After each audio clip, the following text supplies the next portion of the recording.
बारकल्लाहु फीक।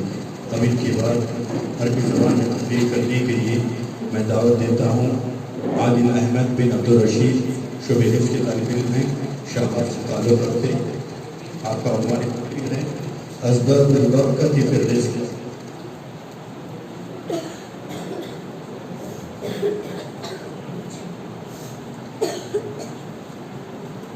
अस्सलामु अलैकुम वरहमतुल्लाहि वबरकातुह।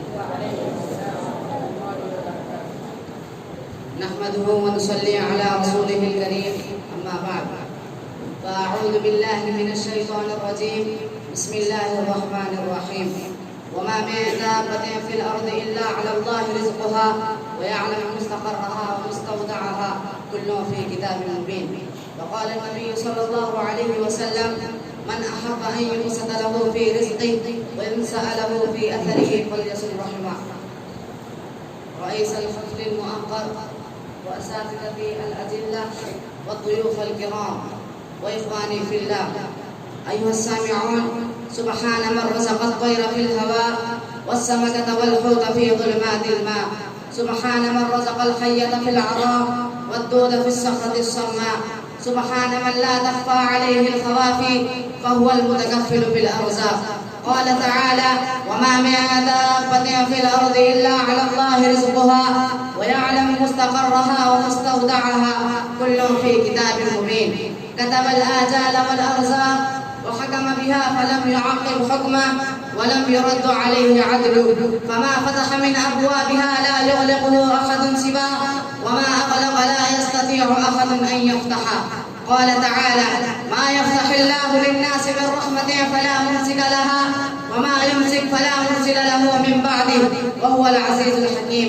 إخواني في الله، من أسباب البركة في الرزق تقوى الله عز وجل كما قال تعالى ولو أن أهل القرى آمنوا واتقوا لفتحنا عليهم بركات من السماء والأرض ولكن كذبوا فأخذناهم بما كانوا يكسبون.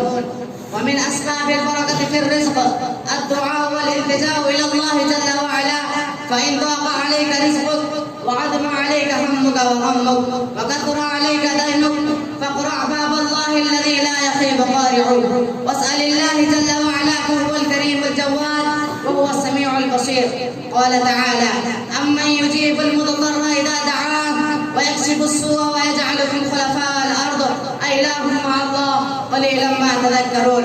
ومن أسباب البركة في الرزق صلة الأرحام. وقال النبي صلى الله عليه وسلم فعن أنس بن مالك رضي الله عنه قال أن رسول الله صلى الله عليه وسلم قال من أحب أن يبسط له في رزقه وينسأ له في أثره فليصل رحمه. رواه البخاري. قال تعالى يا أيها الناس اتقوا ربكم الذي خلقكم من نفس واحدة وخلق منها زوجها وبث منهما رجالا كثيرا ونساء واتقوا الله الذي تساءلون به والأرحام إن الله كان عليكم رقيبا. ومن أسباب البركة في الرزق الرحمات والنفقات والصدقات. قال تعالى مثل الذين ينفقون أموالهم في سبيل الله كمثل حبة أنبتت 7 سنابل في كل سنبلة 100 حبة. مثل الذين ينفقون أموالهم في سبيل الله كمثل حبة أنبتت 7 سنابل في كل سنبلة 100 حبة والله يضاعف لمن يشاء والله واسع عليم. ومن أسباب البركة في الرزق العمل والكسب الطيب. أيها الإخوة، ليس بعار أن تكون حدادا أو نجار، ولكن العار كل العار في معصية الله والخمول والكسب والبطالة حين يعيش الإنسان على فتاة غيره مع أنه صحيح البدن قوي في جسده فهذا من محق البركة في الأجساد. فخذوا رحمكم الله بأسباب البركة بالعمل المباح والكسب المباح ولن يضيق الرزق بإذن الله على من اكتسب.